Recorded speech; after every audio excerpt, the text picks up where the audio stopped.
ভারতের ধনকুবের গৌতম আদানির বিরুদ্ধে যুক্তরাষ্ট্রে গ্রেফতারি পরোয়ানা জারির জেরে আদানি গ্রুপের সাথে দুটি চুক্তি বাতিল করেছে কেনিয়া।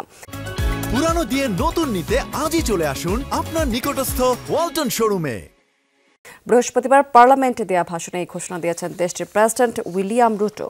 তার এই সিদ্ধান্তকে স্বাগত জানিয়েছেন কেনিয়ার পার্লামেন্ট সদস্যরাও।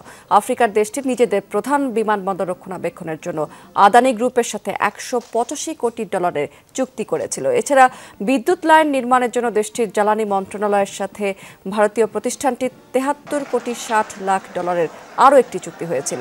এর আগে আদানির বিরুদ্ধে ঘুষ এবং আর্থিক কেলেঙ্কারির অভিযোগ ওঠার পরপরই ধস নামে আদানি গ্রুপের শেয়ারের দামে। বৃহস্পতিবার শেয়ারের দামে 20% পর্যন্ত কমে যায়। পাশাপাশি গৌতম আদানির সম্পদ মূল্য কমে যায় $1240 কোটি। আমাদের উন্নয়ন সহযোগী দেশগুলোর দেওয়া তথ্য পর্যালোচনা করেছি।